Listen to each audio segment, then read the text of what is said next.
Prólogo, sábado noche en la ciudad 1984. Soy el vampiro Lestat. Soy inmortal. Más o menos. La luz del sol, el calor prolongado de un fuego intenso. Tales cosas podrían acabar conmigo. Pero también podrían no hacerlo. Mido 1,80 m, una estatura que resultaba bastante impresionante hacia 1780, cuando yo era un joven mortal. Ahora no está mal. Tengo el cabello rubio y tupido, largo hasta casi los hombros y bastante rizado, que parece blanco bajo una luz fluorescente. Mis ojos son grises pero absorben con facilidad los tonos azules o violáceos de la piel que los rodea. También tengo una nariz fina y bastante corta, y una boca bien formada, aunque resulta demasiado grande para el resto del rostro. Una boca que puede parecer muy mezquina o extremadamente generosa, pero siempre sensual. Mis emociones y estados de ánimo se reflejan siempre en mi expresión. Mi rostro está continuamente animado. Mi condición de vampiro se pone de relieve en la piel, extremadamente blanca y que refleja excesivamente la luz. Ello me obliga a maquillarme para aparecer ante cualquier tipo de cámara.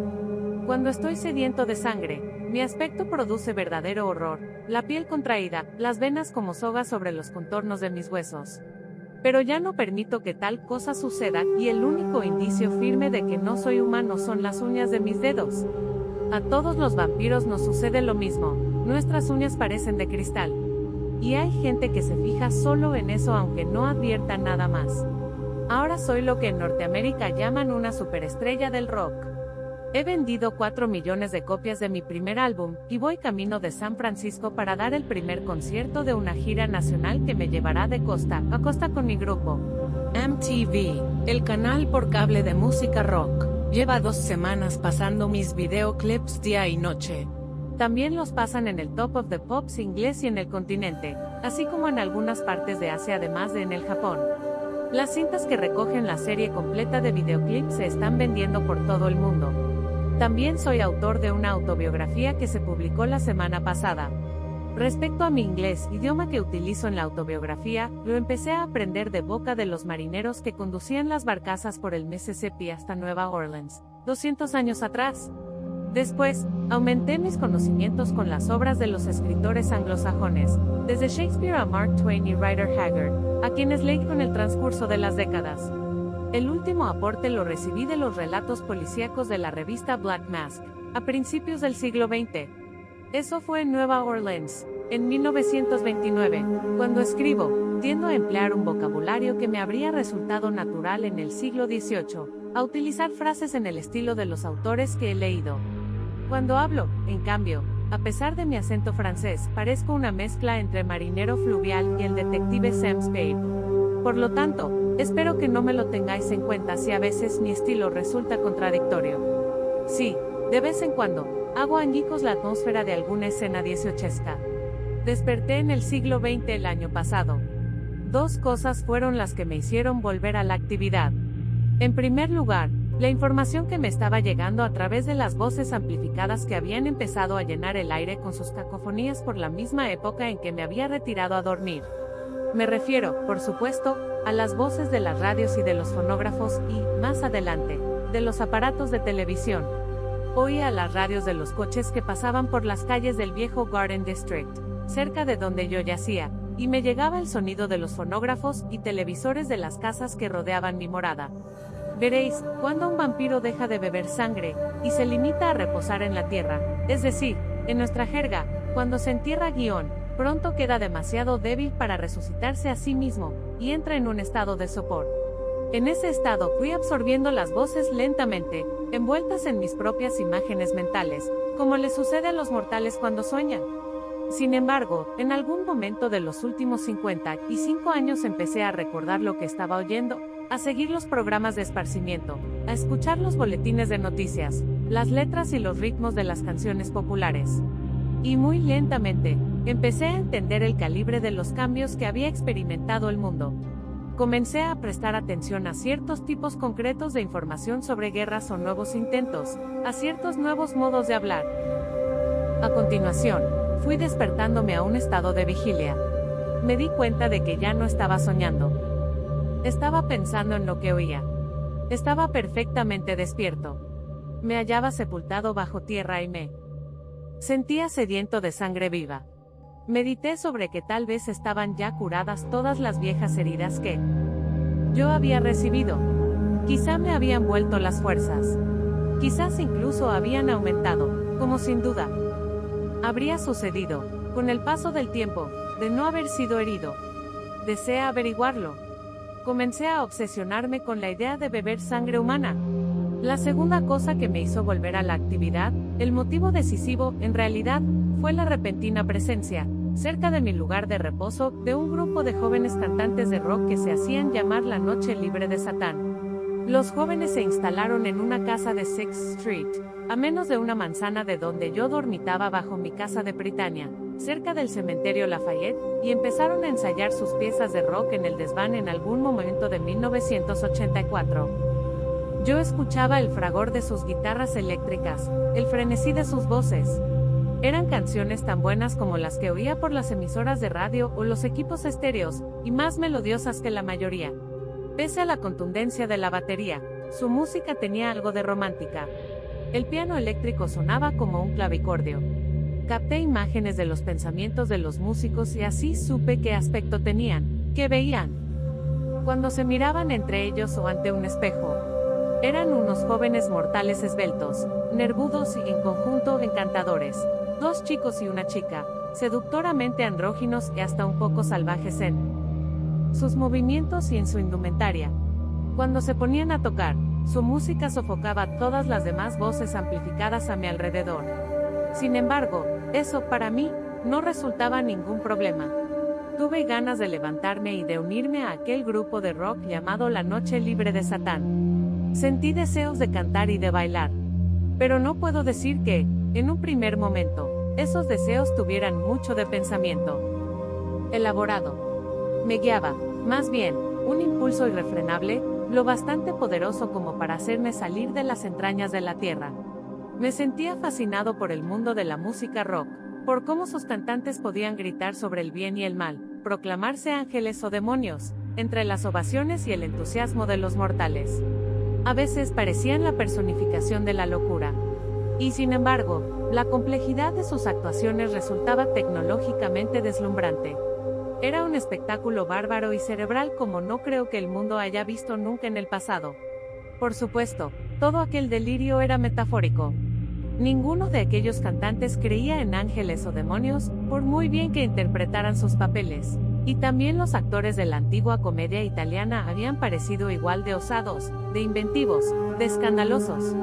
Sin embargo, había en ellos algo totalmente nuevo, los extremos a que llevaban la actuación, la brutalidad y el desafío que expresaban, y el modo en que eran aceptados por el mundo, desde el más rico al más pobre. También había algo de vampirismo en la música rock. Debía sonarle sobrenatural incluso a quienes no creían en lo sobrenatural. Me refiero a cómo la electricidad podía sostener indefinidamente una nota, a cómo se podía superponer una armonía tras otra hasta que uno se sentía disolver en el sonido. Qué profunda sensación de temor reverencial despertaba aquella música. El mundo no la había experimentado nunca de la misma forma hasta entonces. Sí, quise acercarme más a ella. Quise hacerla. Tal vez llevar a la fama a aquel grupito desconocido. La Noche Libre de Satán. Estaba dispuesto a volver a la vida. Me llevó alrededor de una semana hacerlo. Me alimenté con la sangre fresca de los animalillos que viven bajo tierra, cuando podía capturarlos. Después, empecé a excavar con las manos hacia la superficie, donde pude recurrir a las ratas.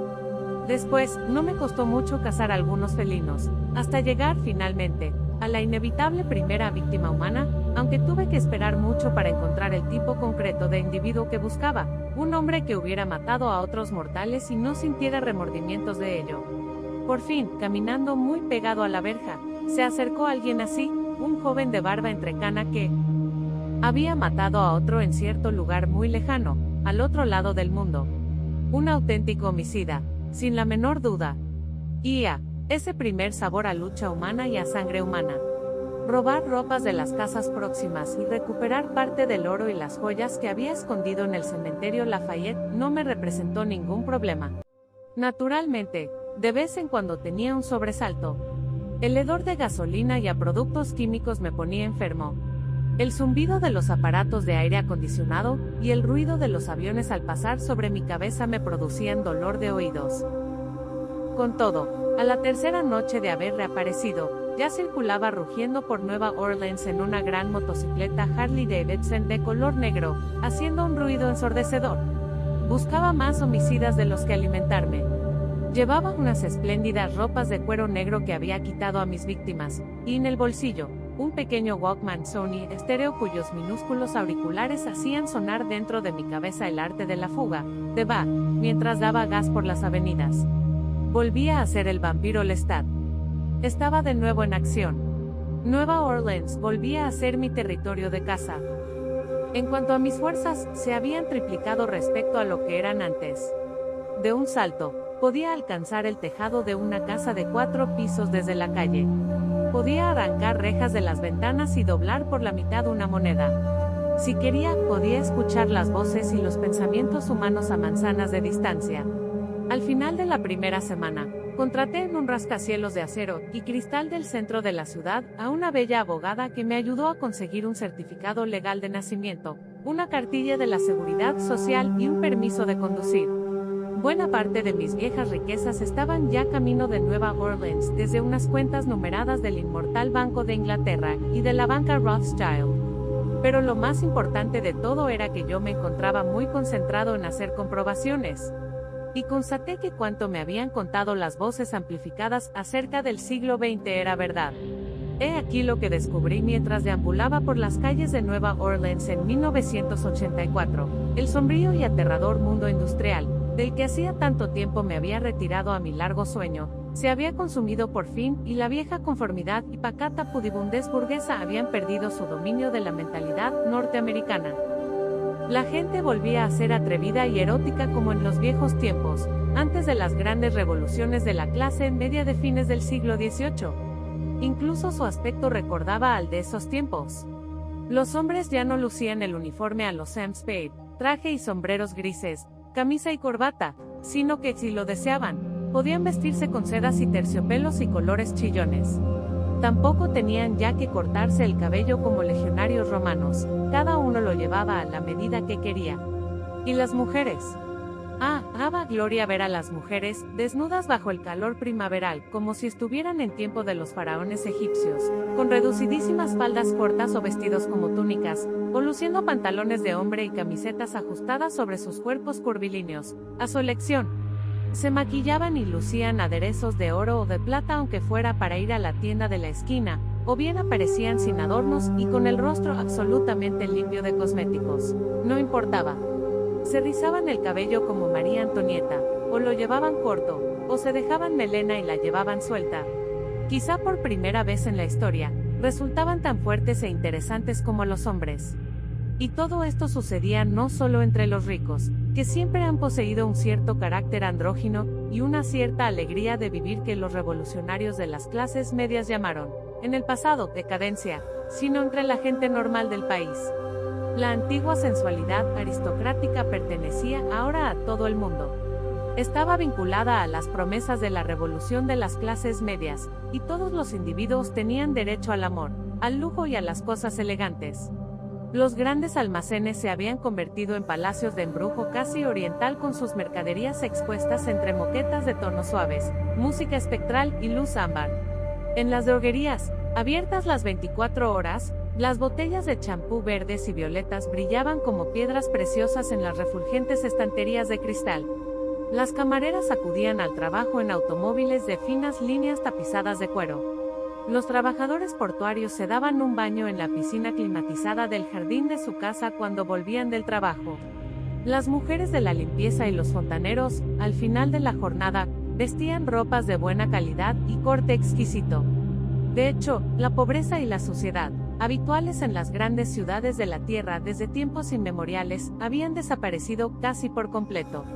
No encontraba uno inmigrantes cayendo muertos de inanición en cualquier calleja. No había barrios pobres superpoblados donde durmieran 8 o 10 personas en una habitación. Nadie arrojaba los desperdicios a las alcantarillas. El número de mendigos, tullidos, huérfanos y enfermos incurables se había reducido hasta el punto de no apreciarse en absoluto su presencia por las calles inmaculadas de la ciudad. Hasta los borrachos y lunáticos que dormían en los bancos de los parques y en las estaciones de autobuses comían carne con regularidad e incluso tenían radios que escuchar y llevaban ropas que habían sido lavadas. Pero esto era solo en la superficie. Me quedé asombrado al comprobar otros cambios más profundos provocados por aquel pasmoso sistema de vida. Por ejemplo, algo completamente mágico había sucedido con las épocas. Lo viejo ya no era sustituido rutinariamente por lo nuevo. Al contrario, el inglés que oía a mi alrededor era el mismo que conocía del siglo XIX. Incluso la antigua jerga "no hay moros en la costa" o "mala suerte" o "ahí está el asunto" seguía funcionando. Al propio tiempo, otras frases novedosas y fascinantes como "te han lavado el cerebro" o "es muy freudiano" estaban en labios de todos. En el mundo artístico y del espectáculo, todos los siglos anteriores estaban siendo reciclados.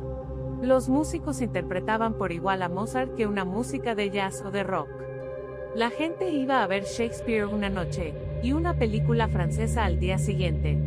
Uno podía comprar cintas de madrigales medievales en una enorme tienda iluminada con fluorescentes, y escucharlas en el equipo estéreo del coche mientras corría por la autopista a 150 por hora.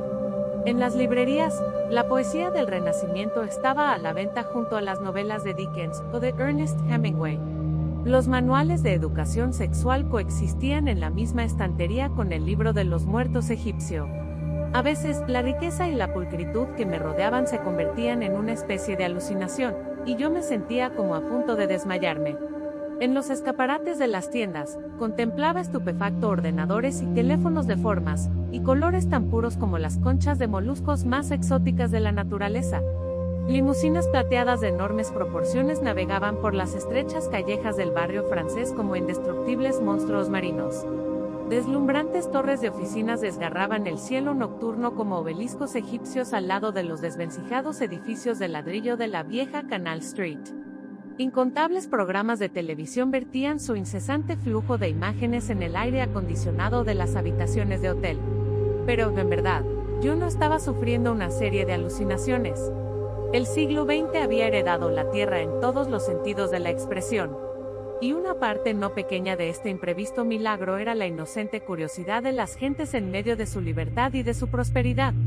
El Dios cristiano estaba tan muerto como en el siglo XVIII, y ninguna nueva religión mitológica había ocupado el lugar de la anterior.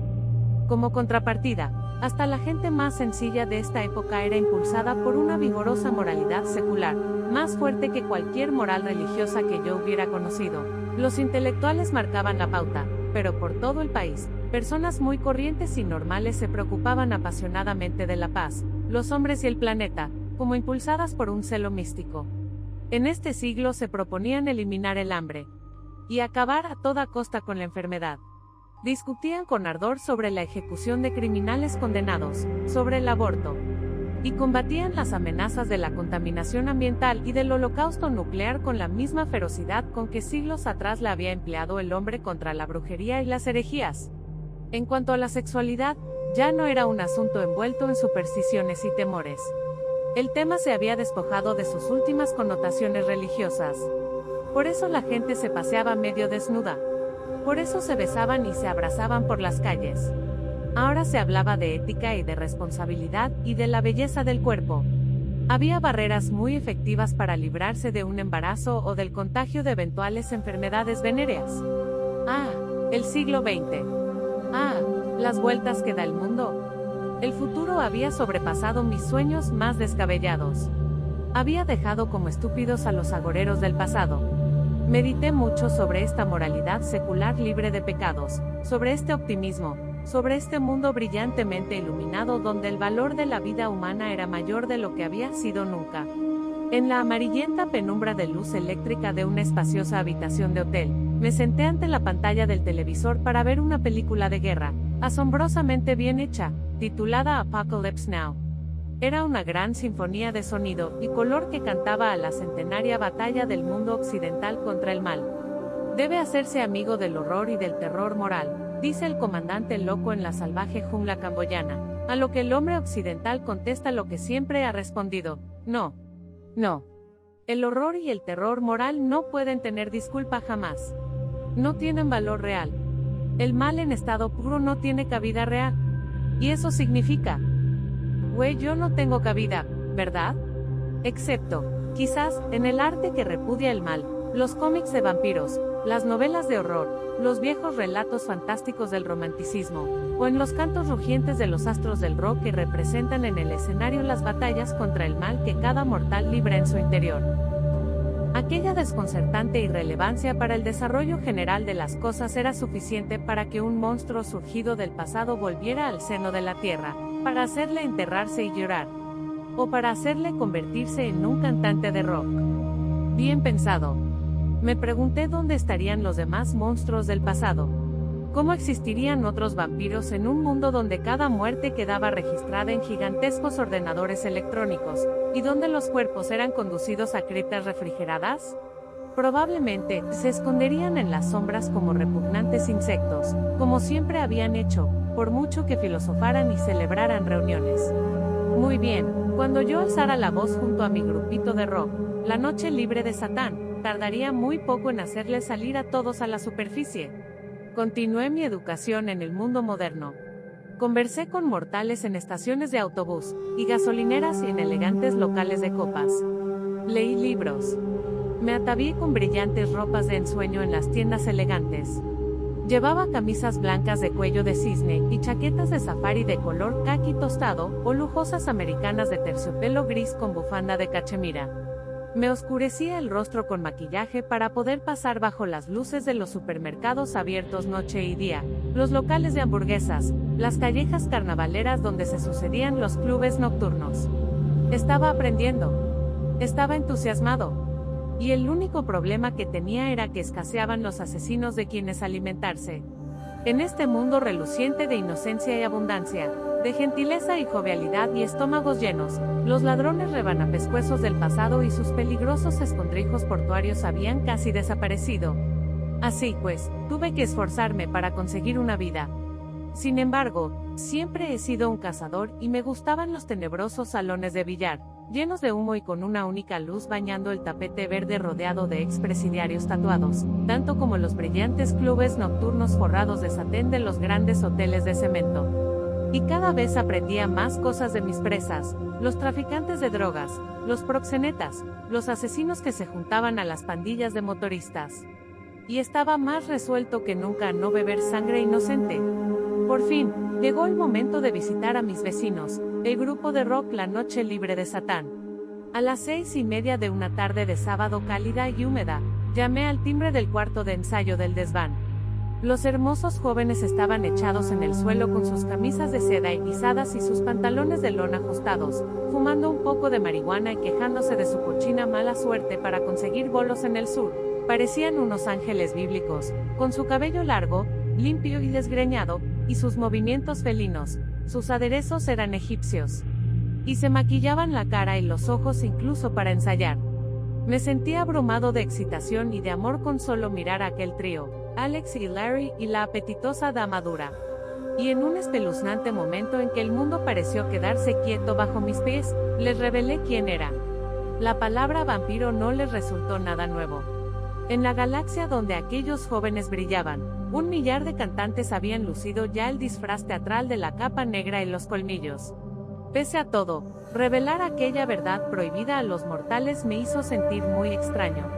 En 200 años, jamás se la había revelado a nadie que no estuviera ya marcado para convertirse en uno de nosotros. Ni siquiera se lo había confiado nunca a mis víctimas antes de que cerrasen los ojos. Y ahora, en cambio, se lo dije clara y abiertamente a aquellas hermosas criaturas. Les dije que quería cantar con ellos y que si confiaban en mí, terminarían ricos y famosos. Que yo les sacaría de aquel desván, y les conduciría al gran mundo montados en una ola de ambición sobrenatural y despiadada. Sus ojos se empañaron mientras me miraban, y la pequeña estancia del siglo XX, de estuco y tablero, se llenó de risas y de entusiasmo. Me armé de paciencia con ellos. ¿Por qué no iba a hacerlo? Yo sabía que era un demonio y que podía imitar casi todos los sonidos y movimientos humanos, pero ¿cómo podía hacérselo entender? Me coloqué ante el piano eléctrico y empecé a tocar y a cantar. Al principio imité las canciones rock, y luego fui evocando viejas letras y melodías, canciones francesas enterradas en lo más profundo de mi alma pero nunca abandonadas del todo, y las fundí con unos ritmos brutales imaginando ante mí un pequeño teatro parisiense, abarrotado allí lejos en un tiempo de hacía cientos de años. Un peligroso apasionamiento henchía mi ser, casi amenazando mi equilibrio. Era peligroso que aquel sentimiento surgiera tan pronto. Pese a ello, continué cantando y golpeando las bruñidas teclas blancas del piano eléctrico, y algo se me rasgó en el alma. No importaba que aquellas tiernas criaturas mortales que me rodeaban no lo supieran nunca. Me bastaba con que estuvieran exultantes, que les encantara aquella música espectral e inconexa, que estuvieran gritando, que vieran un futuro de prosperidad. Me bastaba con ver en ellos nacer y crecer el ímpetu del que habían carecido hasta entonces. Conectaron las grabadoras y empezamos a tocar y a cantar juntos, haciendo lo que llamaban una jam session. El desván se llenó del aroma de su sangre y de nuestras atronadoras canciones. A continuación, sin embargo, recibí una sorpresa como nunca había imaginado ni en mis sueños más extraños, algo tan extraordinario como la propia revelación que hacía un rato había yo hecho a aquellas criaturas.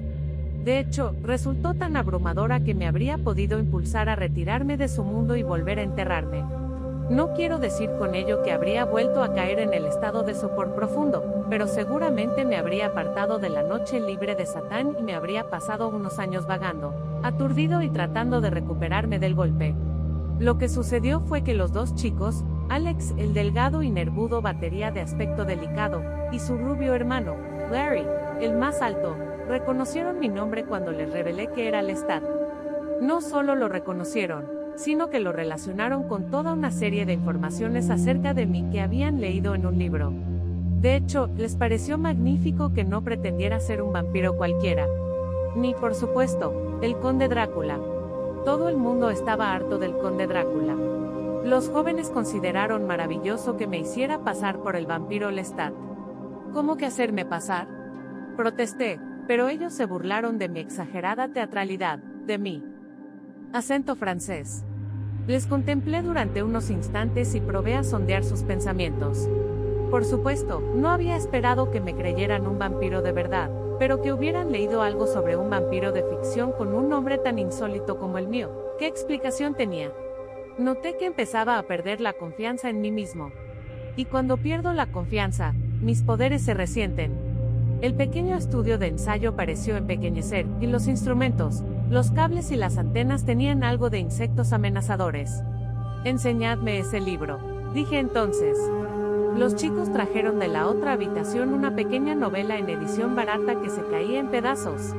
La encuadernación había desaparecido, la cubierta estaba rota y el libro se mantenía junto gracias a una goma elástica. Tuve una especie de escalofrío sobrenatural al contemplar la cubierta. Confesiones de un vampiro. Trataba de un muchacho mortal que conseguía de uno de los no muertos que le contara su historia. Con permiso de los jóvenes, pasé a la otra habitación, me eché en la cama y empecé a leer. Cuando llevaba leída más de la mitad, cerré el libro y dejé la casa de los músicos. Me detuve de pie con el libro bajo una farola de la calle, y allí permanecí hasta que lo hube terminado. Luego lo guardé con cuidado en el bolsillo interior de la chaqueta. No volví a presentarme ante el grupo hasta 7 noches después. Durante gran parte de ese tiempo continué deambulando, surcando la noche en mi moto Harley Davidson con las variaciones Goldberg, de Bach, sonando a todo volumen. Y continué preguntándome, ¿qué quieres hacer ahora, Lestat? El resto del tiempo lo dediqué a estudiar con renovado interés. Leía los gruesos volúmenes de historias y enciclopedias de la música rock, las crónicas de sus principales artistas. Escuchaba discos y estudiaba en silencio cintas de vídeo de conciertos. Y cuando la noche quedaba vacía y en calma, oía las voces de confesiones de un vampiro cantándome como si lo hicieran desde la tumba. Leí el libro una y otra vez, y por fin, en un momento de furia y desdén, lo rompí en pedazos. Finalmente, tomé una decisión. Me reuní con mi joven abogada, Christine, en el despacho a oscuras del rascacielos de oficinas, sin más luces que las del centro urbano para vernos. La muchacha tenía un aspecto encantador, recortada contra la pared acristalada. Tras esta, los edificios en penumbra formaban un paisaje áspero en el que ardía un millar de antorchas. Ya no basta con que mi pequeño grupo de rock tenga éxito, le dije. Debemos crearnos una fama que lleve mi voz y mi nombre a los más remotos rincones del mundo. Con palabras inteligentes y pausadas, como suelen hacer los abogados, Christine me aconsejó que no arriesgara mi fortuna. Sin embargo, cuando insistí con obsesiva confianza, aprecié cómo la iba seduciendo, cómo se disolvía lentamente su sentido común. Para las filmaciones y vídeos, quiero los mejores directores franceses, le indiqué. Debes traerlos aquí de Nueva York y de Los Ángeles. Hay dinero de sobra para eso. Y sin duda, aquí podrás encontrar los estudios donde preparar nuestra obra. Sobre esos jóvenes productores de grabación que hacen las mezclas de sonido, también debes traer los mejores. No importa cuánto invirtamos en esta empresa. Lo importante es que esté bien organizada y que hagamos el trabajo en secreto hasta el momento de la presentación, cuando nuestros álbumes y filmaciones aparezcan al mismo tiempo que el libro que me propongo escribir. Finalmente, la cabeza de la abogada se llenó de sueños de riqueza y poder. Su estilográfica se deslizaba rauda mientras tomaba notas. ¿Y cuáles eran mis sueños mientras seguía hablándole? Soñaba con una rebelión sin precedentes, con un magno y aterrador desafío a los de mi especie en todo el mundo. Respecto a los vídeos, dije, debes encontrar directores que lleven a cabo mis visiones. Los films serán consecutivos y contarán la misma historia que el libro que quiero escribir. En cuanto a las canciones, muchas de las cuales he compuesto ya, debes ocuparte de encontrar los mejores instrumentos, sintetizadores, guitarras eléctricas, violines, sistemas de sonido de primera categoría. Más tarde nos ocuparemos de otros detalles, el diseño de las indumentarias de vampiros, el modo de presentación ante las emisoras de televisión de música rock, la organización de nuestro primer concierto con público en San Francisco. Todo eso lo estudiaremos a su debido tiempo. Lo importante ahora es que hagas las llamadas telefónicas precisas, que consigas la información que necesitas para empezar. No volví a ver a los chicos de la Noche Libre de Satán hasta haber cerrado los acuerdos previos y haber estampado las primeras firmas. Una vez fijadas las fechas y alquilados los estudios, formalizamos los contratos definitivos. A continuación, Christine me acompañó a adquirir una enorme limusina para mis queridos jóvenes músicos, Larry y Alex y la Dama Dura. Teníamos una enorme cantidad de dinero y una serie de papelotes que firmar. Bajo los robles amodorrados de una tranquila calle de Garden District, llené de champán sus brillantes copas de cristal. Por el vampiro Lestat, brindamos todos a la luz de la luna. Aquel iba a ser el nuevo nombre del grupo, y también iba a ser el título del libro que me proponía escribir. La Dama Dura me echó al cuello sus bracitos apetitosos, y nos besamos con ternura entre las risas generales y los vapores del vino. Ah, el olor a sangre inocente. Y cuando los músicos se hubieron marchado en el imponente vehículo tapizado en terciopelo, di un paseo en solitario hacia St. Charles Avenue bajo la noche refrescante, pensando en el peligro que iban a correr mis pequeños amigos mortales. El peligro no provendría de mí, por supuesto.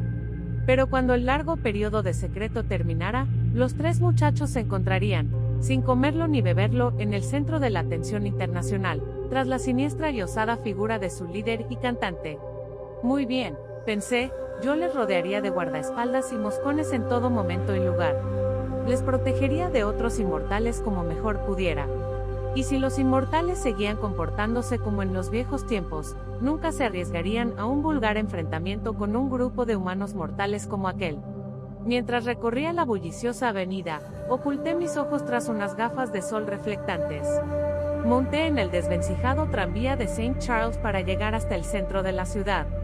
Luego, abriéndome paso entre los transeúntes de aquellas primeras horas de la noche, entré casualmente en una elegante librería de 2 plantas llamada The Veil Books, y me detuve ante el pequeño ejemplar de bolsillo de confesiones de un vampiro que descubrí en una estantería. Me pregunté cuántos de mi especie se habrían fijado en el libro. De momento, no importaban los mortales, que lo consideraban una obra de ficción. ¿Cómo reaccionarían los otros vampiros? Porque si existe una ley que todos los vampiros consideran sagrada es no hablar nunca de nosotros a los mortales. Uno no revela nunca sus secretos a un humano, a menos que pretenda transmitir a este el don oscuro de nuestros poderes. Un inmortal no revela el nombre de sus congéneres, ni dónde puedan tener su guarida. Mi amado Louis, El narrador de Confesiones de un vampiro se había saltado todas estas normas. Había ido mucho más allá que yo con mi reducida revelación a los muchachos del conjunto. Él se lo había contado a miles de lectores. Solo le había faltado trazar un plano y marcar con un aspa el lugar exacto de Nueva Orleans donde yo reposaba, aunque no quedaba claro hasta qué punto lo conocía de verdad, ni cuáles eran sus intenciones. Fuera como fuese, lo cierto era que otros vampiros lo perseguirían hasta atraparle por lo que había hecho. Y había formas muy sencillas de destruir a un vampiro, sobre todo en estos tiempos. Si aún seguía existiendo, Louis era ahora un proscrito y viviría bajo la permanente amenaza de nuestra propia especie, más terrible de la que podría suponer jamás ningún mortal. Aquel era un motivo más para mis deseos de que el libro y el grupo El Vampiro Lestat alcanzaran la fama lo antes posible. Tenía que encontrar a Louis. Era preciso que hablara con él. En realidad, después de leer su relato de cómo habían sucedido las cosas, ansiaba verle, anhelaba sus ilusiones románticas e incluso su falta de honradez. Anhelaba incluso su caballerosa malicia y su presencia física, el sonido engañosamente suave de su voz. Por supuesto, algo tiraba de mí pidiéndome odiarle por las mentiras que decía de mí, pero el amor que sentía por él era mucho más fuerte que la inclinación hacia ese odio. Louis había compartido conmigo los años oscuros y románticos del siglo XIX, era mi compañero como no lo había sido ningún otro inmortal. Y ansiaba escribir mi libro por él, no como respuesta a sus maliciosas confesiones de un vampiro, sino para narrar todo lo que yo había visto y aprendido antes de entrar en contacto con él, la historia que no había tenido ocasión de contarle en el pasado. Ahora, a mí tampoco me importaban las viejas normas. Quería saltármelas todas. Y quería usar el conjunto musical y el libro para hacer aparecer no solo a Louis, sino también a todos los otros demonios que había conocido y amado a lo largo del tiempo. Quería encontrar a los perdidos, despertar a quienes dormían como yo lo había hecho. Antiguos y recién llegados, hermosos y perversos y locos y despiadados, todos vendrían a por mí cuando contemplaran los videos y escucharan los discos, cuando toparan con el libro en los escaparates de las tiendas y supieran exactamente dónde encontrarme. Yo sería Lestat, la superestrella del rock. Sí, que vinieran a San Francisco para mi primera actuación en público. Allí estaría. Pero había otra razón para mi aventura, una razón todavía más peligrosa, más desquiciada y placentera. Quería que los mortales supieran de nuestra existencia. Quería proclamarla al mundo igual que la había revelado a Alex, Larry y la dama dura, y a mi dulce abogada, Christine. Y no importaba que ellos no me creyeran. No importaba que pensaran que todo era un montaje. La realidad era que, después de 2 siglos de clandestinidad, yo aparecía abiertamente entre los mortales. Pronunciaba mi nombre en voz alta, declaraba sin temor mi condición. Existía. También en esto, sin embargo, iba mucho más allá que Louis. Su historia, pese a sus peculiaridades, había pasado por mera ficción. En el mundo mortal, su libro era tan inocuo como los decorados del viejo teatro de los vampiros en el París donde los locos habían simulado ser actores interpretando papeles de locos en un escenario remoto e iluminado a gas. Yo saldría ante las cámaras bajo los focos como soles. Extendería las manos y tocaría con mis dedos helados 1 millar de manos cálidas y deseosas de asirlos. Primero les aterrorizaría, si era posible, y luego, si podía, les hechizaría y les convencería de la verdad. Y suponedlo solo, que cuando los cadáveres empezaran a aparecer en cantidades cada vez mayores, que cuando los más próximos a mí empezaran a prestar atención a sus inevitables sospechas. Imaginad que el montaje dejara de serlo y se hiciera real. ¿Qué sucedería si mi público se convencía, si comprendía realmente que este mundo todavía albergaba al vampiro, aquel ser demoníaco surgido del pasado? Ah, qué grande y gloriosa guerra libraríamos entonces. Los vampiros seríamos conocidos, y perseguidos y combatidos por el hombre en aquella brillante selva urbana como ningún otro monstruo mítico lo había sido jamás. ¿Cómo podía no encantarme esa idea? ¿Cómo no iba a merecer la pena correr el mayor peligro, sufrir la más total y atroz derrota? Incluso en el momento de la destrucción, me sentiría más vivo que nunca. Pero, a decir verdad, no creía que llegáramos nunca a eso, a que los mortales creyeran en nosotros. Los mortales nunca me han dado miedo. La guerra que iba a desencadenarse era la otra, esa en la que todos mis compañeros se me unirían. O vendrían juntos a combatirme. Esa era la auténtica razón de que existiera el conjunto El Vampiro Lestat. Ese era el juego por el que había apostado. Pero esa otra posibilidad deliciosa de que se produjeran realmente la revelación y el desastre. En fin, eso le añadiría mucho interés al asunto. Dejé atrás el deprimente erial de Canal Street, y subí de nuevo la escalera hasta mis aposentos en el anticuado hotel del barrio francés. Era un lugar tranquilo y adecuado para mí, con las estrechas callejas de casitas de estilo español del Vieux Carré, que también conocía, extendiéndose bajo las ventanas.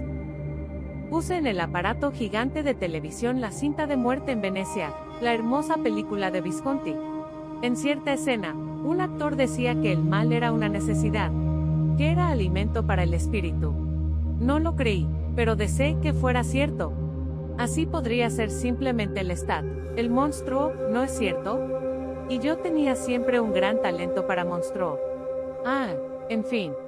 Puse un nuevo disquete en el ordenador portátil, y empecé a escribir la historia de mi vida.